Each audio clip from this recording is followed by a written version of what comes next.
Hi. ప్రెగ్నెన్సీలో sugar ఎందుకు వస్తుందో ఈరోజు చూద్దాం. అండ్ అలాగే దాని ఎఫెక్ట్స్ ఎలా ఉంటాయో కూడా చూద్దాం. నేను మీ doctor Pratyusha, consultant gynaecologist from Visakhapatnam. ప్రెగ్నెన్సీలో షుగర్ వస్తే దాన్ని జెస్టేషనల్ డయాబెటీస్ మెలిటస్ అంటాము, ఆర్ సింపుల్ గా జీడిఎం అని అంటాము. అండ్ అది ఎందువల్ల మీకు ప్రెగ్నెన్సీలో వస్తుందో ఈరోజు చూద్దాం. అందరికీ ఫస్ట్ డౌట్ ఏముంటుంది అంటే, ప్రెగ్నెన్సీలో ఎక్కువ షుగర్స్ తింటే లేదంటే ఎక్కువ స్వీట్స్ తింటే షుగర్ వస్తుంది అనే ఒక థాట్ ప్రాసెస్ లో ఉంటారు. కరెక్టే అండి, డెఫినెట్ గా షుగర్స్ అనేవి, స్వీట్స్ అనేవి నార్మల్ గా కూడా, అంటే డయాబెటిక్ రిస్క్ ఉన్న వాళ్ళు ఎవరు తిన్నా కూడా షుగర్ అనేది వస్తుంది. కానీ ఆ స్వీట్స్ తినడం వల్లే షుగర్ వస్తుంది అనేది మాత్రం కరెక్ట్ కాదు. నార్మల్ గా షుగర్ ఎందుకు వస్తుందో చూద్దాం. దానికి రిస్క్ ఫ్యాక్టర్స్ ఏంటి ప్రెగ్నెన్సీలో? ఒకటి, మీకు ఫ్యామిలీ హిస్టరీ ఉన్నా కూడా, అంటే మీ father or mother or siblings ఎవరికైనా షుగర్ ఉంటే మీకు షుగర్ వచ్చే ఛాన్సెస్ ఉంటుంది ప్రెగ్నెన్సీలో. అండ్ అలాగే మీరు ఓవర్ వెయిట్ ఉంటే, లైక్ ఒబేసిటీగా ఉంటే ప్రెగ్నెన్సీ ముందు, అది రిస్క్ ఫ్యాక్టర్ అనమాట షుగర్ రావడానికి. అలాగే మీరు సివియర్ PCOS తో సఫర్ అవుతుంటే అది కూడా ఒక రిస్క్ ఫ్యాక్టర్. సో ఇవి కామన్ రిస్క్ ఫ్యాక్టర్స్ ప్రెగ్నెన్సీలో షుగర్ రావడానికి. సో ఇలా ఉన్నప్పుడు ఏం చేస్తాం, ఎలా తెలుస్తుంది? యూజువల్ గా షుగర్ ఉంటే ఏం లక్షణాలు అంటే, ఎక్కువ ఆకలి వేయటము, తర్వాత తరచూ యూరిన్కి వెళ్ళాలనిపించడం లాంటి లక్షణాలు చూస్తూ ఉంటాము. ఎక్కువ వాటర్ తాగాలనిపించడం లాంటి లక్షణాలు చూస్తుంటాం. కానీ ప్రెగ్నెన్సీలో అవన్నీ కొంచెం కామన్ గా నార్మల్ ప్రెగ్నెన్సీ విమెన్ లో కూడా అవే లక్షణాలు చూస్తూ ఉంటాం కాబట్టి, సో అంత ఆ సిమ్టమ్స్ ఉంటే మీకు షుగర్ ఉన్నట్టు అనేది మనం తెలుసుకోలేం. అందుకనే ప్రెగ్నెన్సీలో స్క్రీనింగ్ టెస్ట్ అనేది కంపల్సరీగా చేస్తాం. ఒకవేళ రిస్క్ ఫ్యాక్టర్స్, ఇందాక చెప్పిన రిస్క్ ఫ్యాక్టర్స్ ఏమన్నా ఉంటే ఇమీడియట్ గా ఫస్ట్ మీరు ప్రెగ్నెంట్ అయిన వెంటనే ఫస్ట్ ట్రైమిస్టర్ లోనే, అంటే ఫస్ట్ 3 months లోనే మీకు షుగర్ టెస్ట్ అనేది చేస్తాం. యూజువల్ గా GTT అనే టెస్ట్ అది చేస్తాం. అంటే మీకు గ్లూకోజ్ వాటర్ ఇచ్చి అది షుగర్ టెస్ట్ అనేది ఒక 3 times చేస్తాం అనమాట. అలా చేసినప్పుడు మీకు షుగర్ ఉంది లేదు అనే విషయం తెలుస్తుంది. లేదు అంటే మీకు రిస్క్ ఫ్యాక్టర్స్ లేవు, మీరు అంత ఒబేసిటీ లేదు మీకు, అండ్ ఫస్ట్ ప్రెగ్నెన్సీలో షుగర్స్ ఏమీ లేవు, అలా ఉన్నప్పుడు మనం యూజువల్ గా 24 weeks కానీ 26 weeks కానీ ఫస్ట్ టైం షుగర్ టెస్ట్ అనేది చేస్తాం కంపల్సరీగా. అదే GTT టెస్ట్. సో ఒకవేళ షుగర్ ఉందని తెలిసిన వెంటనే ఏం చేస్తాం? ఫస్ట్ యూజువల్ గా డైట్ ఇస్తాం. డైట్ లో చేంజెస్ చేసుకోమని అడ్వైస్ చేస్తాం.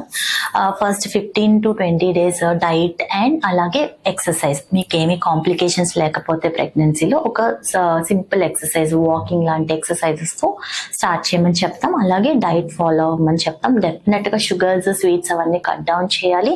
అలాగే లో గ్లైసమిక్ ఇండెక్స్ ఉన్న ఫుడ్స్ తీసుకోవాలి. బ్రౌన్ రైస్ ఇన్కార్పొరేట్ చేసుకోవడం కానీ, రోటీ తినడం కానీ లాంటివి మీరు చేయొచ్చు. అలాగే బ్యాలెన్స్ డైట్ కూడా ఫాలో అవ్వమని చెప్తాము.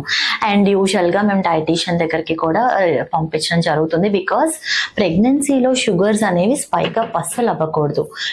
షుగర్ లెవెల్స్ బాగా పెరిగితే, స్పైక్ అప్ అయితే అప్పుడు మనకి బేబీకి కూడా ఎఫెక్ట్స్ ఉండే ఛాన్సెస్ ఎక్కువ ఉంటాయి అన్నమాట. అందుకనే షుగర్స్ చాలా స్ట్రిక్ట్ గా మానిటర్ చేసుకోవాల్సి వస్తుంది. అండ్ ఒకవేళ అవసరం అయితే ఆ డైట్ తో కూడా కంట్రోల్ అవ్వకపోతే అప్పుడు we will go for insulin also. And insulin కూడా ఈ రోజుల్లో వచ్చే ఇన్సులిన్ సిరింజెస్ అన్ని చాలా చిన్నవి, అంత పెయిన్ ఏమి ఉండవు. అండ్ మీకు ఇన్సులిన్ సజెస్ట్ చేసినా కూడా ప్రాబ్లం ఏమి ఉండదు. ఎందుకంటే అంత స్ట్రిక్ట్ గా మనం షుగర్స్ అనేవి కంట్రోల్ చేసుకోవాలి. ఎందుకంటే షుగర్స్ ఒకవేళ కంట్రోల్లో లేకపోతే దాని ఎఫెక్ట్స్ చాలా early stage of development, baby development నుంచి చూస్తాము. అంటే మనం ఎంబ్రియానిక్ డెవలప్మెంట్, ఒకవేళ మీకు షుగర్స్ ఫస్ట్ నుంచి ఉన్నది అనుకోండి, మనకి తెలియలేదు, మీరు చెక్ చేసుకోలేదు అనుకోండి, ఫస్ట్ 3 months లో ఎంబ్రియానిక్ డెవలప్మెంట్ అవుతుంది. ఆ టైంలో బేబీకి అనామలీస్, అంటే స్ట్రక్చరల్ అనామలీస్ వచ్చే ఛాన్సెస్ ఉంటుంది అనమాట. అంటే టెరటోజెనిసిటీ ఉంటుంది అండ్ బేబీ స్ట్రక్చర్స్ లో కూడా చేంజెస్ వచ్చే ఛాన్సెస్ ఉంటుంది. అది మీకు అబార్షన్ కి లీడ్ చేయొచ్చు. అండ్ ఒక్కొక్కసారి బాగా అన్కంట్రోల్డ్ షుగర్స్ ఉంటే అబార్షన్ అయ్యే రిస్క్ కూడా ఉంటుంది. అండ్ అలాగే బేబీ పెరుగుతున్న కొద్దీ మ్యాక్రోసోమియా అంటాం, అంటే చాలా బరువు పెరగడము, హెడ్ బాగా పెద్దగా అవ్వడము, అండ్ అలాంటివి కూడా మనం చూస్తూ ఉంటాం. అండ్ ఆల్సో డిస్ట్రెస్, బేబీకి అంటే డెలివరీ దగ్గరకు వచ్చే టైంకి ఫీటల్ డిస్ట్రెస్ అనేది కూడా చూస్తాం, అంటే బేబీ హార్ట్ బీట్ మీద కూడా ఎఫెక్ట్ ఉంటుంది. అలాగే మదర్కి ఎలాంటి ఎఫెక్ట్స్ ఉంటాయి, మీరు బాగా బరువు పెరిగిపోవడం లాంటివి జరుగుతుంది, అండ్ మీకు ఇది కంట్రోల్ లేకపోతే మీరు టైప్ 2 డయాబెటీస్ కూడా అయిపోవచ్చు. తర్వాత ప్రెగ్నెన్సీ తర్వాత మీకు డయాబెటీస్ వచ్చే ఛాన్సెస్ ఎక్కువగా ఉంటుంది. అండ్ మీరు అంటే ఒబేసిటీ అలానే ఇంకాస్త మీరు లైఫ్ స్టైల్ అంతా మార్చుకోకుండా ఉంటే మీరు ప్రెగ్నెన్సీ అయిపోయిన తర్వాత కూడా ఒబేస్ గా ఉండే ఛాన్సెస్ ఉంటుంది. సో ఇవన్నీ మదర్కి రిస్క్ ఫ్యాక్టర్స్. ఇవన్నీ ఎందుకు ఇంపార్టెంట్ అంటే డెలివరీ టైంలో బాగా ఇంపార్టెంట్ అండి. ఇదంతా మీ డెలివరీ మోడ్ ఆఫ్ డెలివరీని కూడా మార్చేస్తుంది. మీరు బాగా ఒబేస్ ఉండి బేబీ చాలా పెద్దగా ఉంటే అప్పుడు ఒక్కొక్కసారి సిజేరియన్ చేయాల్సిన అవసరం పడుతుంది. సో ఇవన్నీ ఇల్ ఎఫెక్ట్స్ ఉంటాయన్నమాట షుగర్ వల్ల మదర్కి అండ్ ఆల్సో బేబీకి.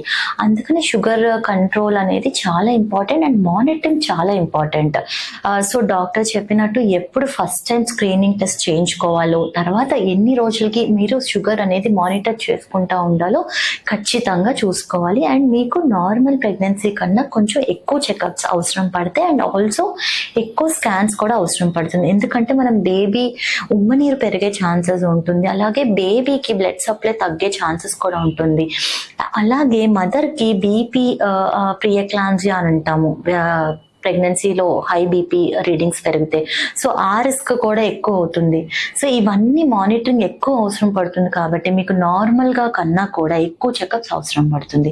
అండ్ అస్సలు ప్రెగ్నెన్సీలో షుగర్ని నెగ్లెక్ట్ చేయకూడదు. ఒకవేళ బేబీ హై షుగర్స్కి అంటే మీ గర్భంలో ఉన్న బేబీ హై షుగర్స్కి ఎక్స్పోజ్ అయితే ఆ బేబీ పెద్ద అయ్యాక ఒబేసిటీ అలాగే టైప్ 2 డయాబెటీస్ వచ్చే ఛాన్సెస్ కూడా ఎక్కువ ఉంటాయి.